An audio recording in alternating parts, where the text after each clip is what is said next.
Hello दोस्तों, कैसे हैं आप सभी लोग। तो क्लास को हम कंटिन्यू करते हुए और क्लासेस कैसी लग रही हैं आपको कमेंट सेक्शन में ज़रूर बताएं।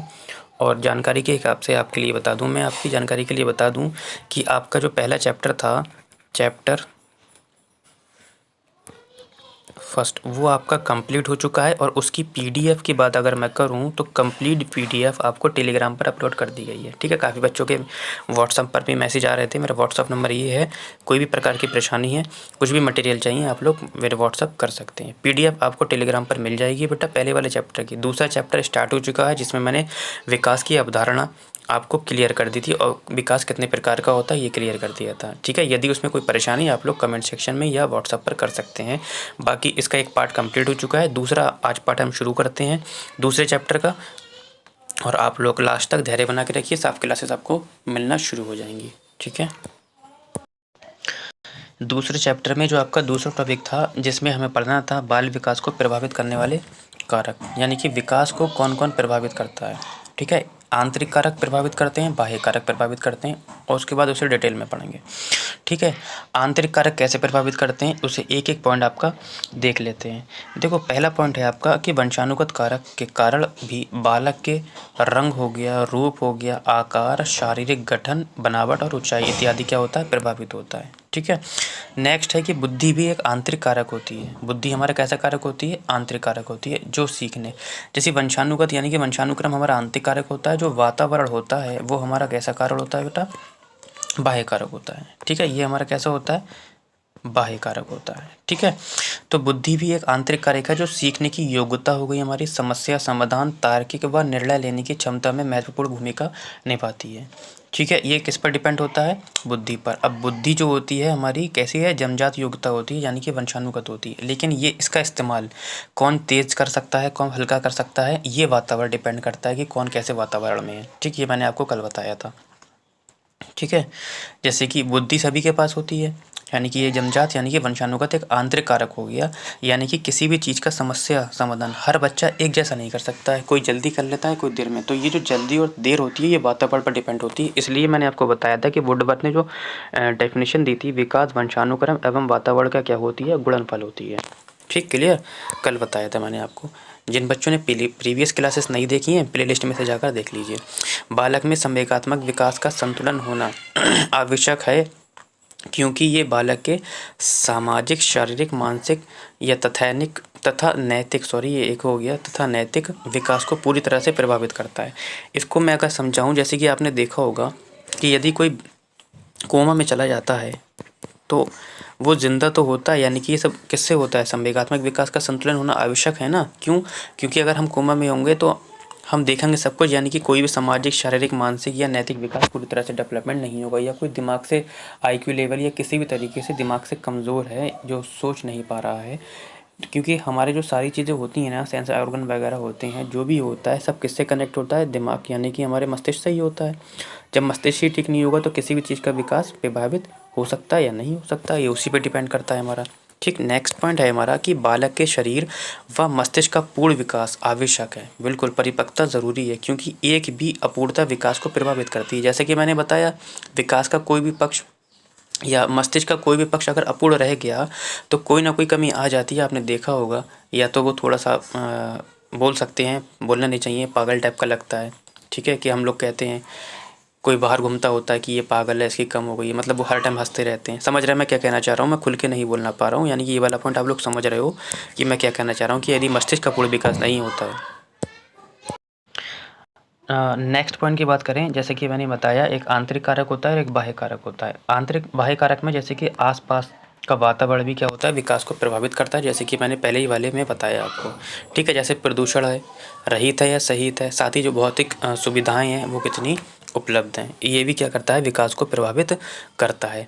ठीक है, कोई हमारा ऐसे एरिया में रह रहा है जहाँ पे भौतिक चीज़ें नहीं मिल पा रही हैं तो वहाँ पे विकास डेवलप नहीं होगा।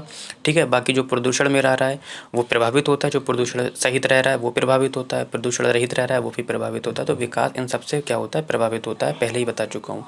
नेक्स्ट पॉइंट है परिवार की सामाजिक आर्थिक स्थिति। बिल्कुल, परिवार की जो स्थिति है, फाइनेंशियल जो इनकम है या फाइनेंशियल जो भी प्रॉब्लम है, ठीक है, परिवार की जो सामाजिक आर्थिक स्थिति है वो भी क्या करती है, प्रभाव डालती है। एक बच्चा एसी में पढ़ रहा है, एक धूप में पढ़ रहा है, ठीक है, ये वाला अच्छे से पढ़ेगा, लेकिन ये थोड़ी देर के बाद क्या हो जाएगा, ऊब जाएगा धूप में, गर्मी में, या जिनके घर पंखा नहीं है, इस तरीके से आप लोग समझ सकते हैं। इस स्थिति में बालक के यही स्थिति जो होती है शारीरिक और मानसिक दोनों प्रकार को क्या करती है, प्रभावित करती है। ठीक है, ये पॉइंट क्लियर हो गया होगा, ये भी क्लियर हो गया। नेक्स्ट पॉइंट पे आते हैं, बालक अपने जीवन के अनुभव से भी बहुत कुछ सीखता है। बिल्कुल जैसा कि मैंने बताया था कि अनुभव से भी बच्चा सीखता है, और इन दोनों की अंतःक्रिया से ही विकास होता है, परिपक्वता और अनुभव से ही। तथा यदि अनुभव सकारात्मक होगी तो सोच भी सकारात्मक होगी। बिल्कुल, अनुभव अगर हम जैसे किसी हम अच्छे दोस्तों में हैं, अच्छा सर्किल है हमारा, तो हमारी जो सोचने की क्षमता होगी वो भी अच्छी ही होगी, निगेटिव नहीं होगी। यदि अनुभव नकारात्मक होंगे तो सोच भी हमारी कैसी हो जाएगी, नकारात्मक हो जाएगी। समझ सकते हो मैं क्या कहना चाह रहा हूँ। जो हमारा सर्किल होना चाहिए वो अच्छा सर्किल होना चाहिए। दोनों ही मानसिक विकास को विशेष रूप से प्रभावित करेंगे। तो यानी कि जो पॉजिटिव सोचेगा उसका विकास अच्छे से और अच्छा सोचने की क्षमता का विकास करेगा, डेवलपमेंट अच्छा होगा। जो निगेटिव सोचेगा उसका इस हिसाब से होगा, और उसका प्रभाव भी किस पर पड़ता है, शारीरिक पड़ता है। ठीक है, जैसे कि एक सर्किल ऐसा है जिसमें शराब, बियर, ये सब कुछ गुटखा का चल रहा है, तो उसका शारीरिक विकास भी वैसा ही होगा ना, देखा होगा। और एक ऐसा सर्किल है जो पढ़ा लिखा है, अच्छा है, जिम ज्वाइन कर चुका है, प्रोटीन वगैरह शेक सब ले रहा है, तो उसका शारीरिक विकास भी वैसे ही होगा। और क्योंकि अंतर संबंध का सिद्धांत देखें तो एक दूसरे से पक्ष जुड़े हुए होते हैं। ठीक है, अब आप लोग क्या है, धैर्य बना के रखिए और एक एक टर्म को अच्छे से समझते हुए चलेंगे। पहला टर्म है हमारा संस्कृति। ठीक है, क्या विकास को संस्कृति प्रभावित करती है? बिल्कुल, विकास को संस्कृति प्रभावित करती है। आपने देखा होगा अलग अलग संस्कृति में अलग अलग विकास कैसे होता है, मैं बताता हूँ आपको। कुछ संस्कृतियाँ ऐसी होती हैं जिसमें क्या होता है कि लड़कियों को बिल्कुल भी बाहर निकलने नहीं दिया जाता है, लड़के हमेशा खुलेआम घूमते हैं। इससे क्या होता है, लड़की का विकास रुक जाता है और लड़के का विकास कंटिन्यू चलता रहता है। देखा होगा आपने, समझ सकते हैं। दूसरा, लिंग प्रभावित करता है। बिल्कुल, जैसे कि मैंने बताया, लड़कियां जो होती हैं स्टार्टिंग से ही आगे होती हैं, जैसे कि चलना भी जल्दी सीख जाती हैं, बोलना भी जल्दी सीख जाती हैं, भाषाई क्षमता, और यहाँ तक कि उनकी सामाजिक कर्ण भी जल्दी हो जाता है। लेकिन जब तक वो 12 साल की उम्र तक पहुँचती हैं, यानी कि अपना चरम तक पहुँचती हैं, अपने चरम पर पहुँचती हैं, तो समाज के लोग क्या कहते हैं कि अब तुम घर पर बैठो, और लड़के को वो बाहर निकाल देते हैं। यानी कि ये और ये एक ही बात हो गई।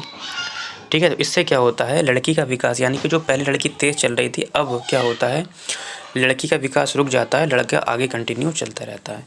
दूसरा, अधिगम प्रभावित करता है। बिल्कुल, विकास को अधिगम भी प्रभावित करता है। विकास का जो एक सिद्धांत है, मैंने आपको पहले भी नोट लिखवा दिया होगा कि विकास का अधिगम का सिद्धांत है, वो किसने दिया था, रिचार्डसन सीयर्स ने दिया था। किसने दिया था बेटा,